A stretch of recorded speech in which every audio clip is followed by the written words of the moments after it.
Hi everyone, it's me Jupi, and today I would like to share with you my tips on how to clear the Uprising Expert difficulty.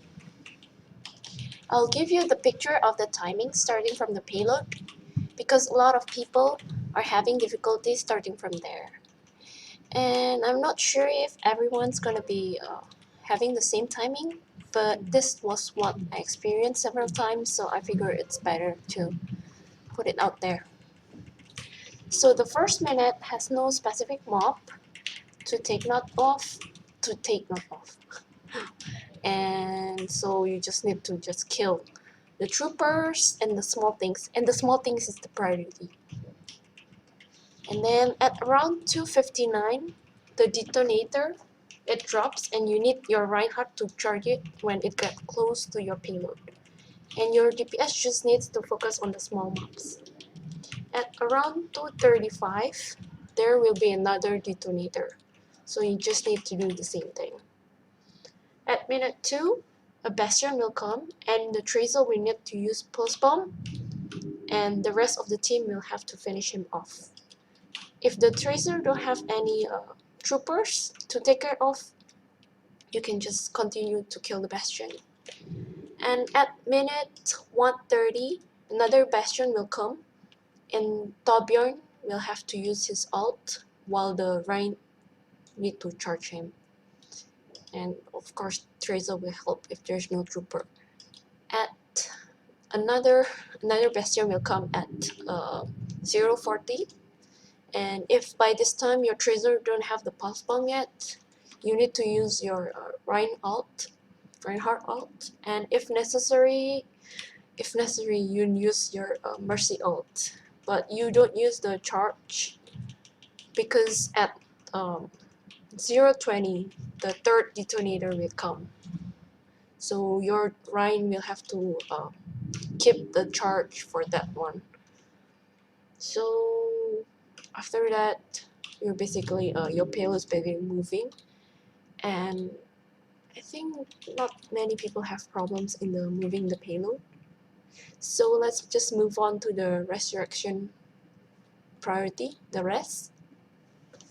And I've heard in some guides that you have to rest the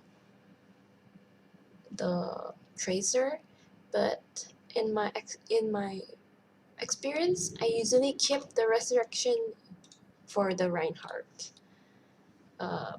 This is because I think the Reinhardt is the one is the pillar of the team, so he shouldn't even die. And if he ever dies because of Bastion, you need to rest him right away, right? So, and I have one more tip. This is rather weird, but you shouldn't let your Mercy die. If your Mercy dies, nobody's gonna rest you. Okay, people's gonna rest you, but it takes more time. So I don't recommend Mercy to die. And the rest of the resurrection party, you can read it. I have these 4 cases. That's how I experience it, and that's how I managed to pull it off. You can read and screenshot it. So and this also applies from the beginning until the end, so it's not just for the payload or just for the last room.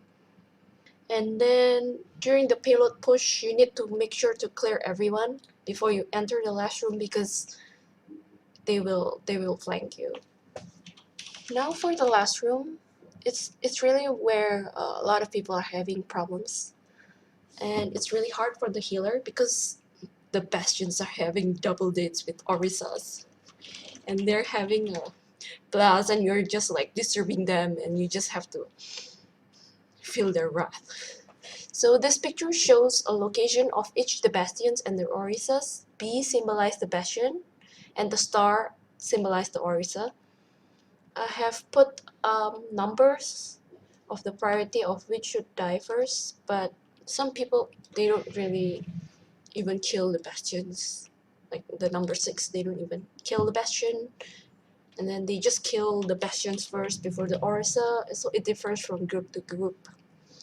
But one thing, you have a lot of time in here, so every bastion fight you need to let your skills and your armor, your shield, and everything to recover. So you need to make sure it's ready to move to go first before it moves on. And then after you kill the last Orisa, you will get the achievement. Also, I would like to add some Mercy specific tips because I was using Mercy, and while I was not using Mercy, while I was like a Tracer or a Torbjorn, I've had quite terrible Mercies who just die and didn't even survive the first Bastion payload hold. So yeah, that's the my very first Mercy tips is not to die. Yeah, and number 2 is Mercy should always damage boost Tracer, unless a Torbjorn using ult for the Bastion. Mercy should also request Torbjorn to use the armor for the Tracer, and then I usually ask them to put in one corner so they can come to that place over and over for personal heal. So they don't have to, so the Tracer can make a lot of mistakes if they are not that good at Tracer, and they can still be alive without us being like, oh my god, this Tracer's dying all the time. Yeah. And the last one, Mercy should always look at this timing. This timing is for the Mercy mainly, because while you're damage boosting and sometimes you don't even attack these things, you can tell your teammate what's coming next, and your teammate can be like, oh no, there's this trooper, oh there's this small thing, and there's this denominator, and they can't really think, they don't even have the time to look at the times. So you have to be the one who reminds them like, oh, this is coming next, so you shouldn't use this is coming next, prepare this. So yes, that's one important thing about Mercy. So guys, if you like my guide, this is my very first guide, so I'm a little nervous. Give it a like, and yes, tell me any other tips that you have that other people don't say it in their guides yet. Maybe I can learn from it and beat the legendary one. I'm working on it. Okay, thank you, bye.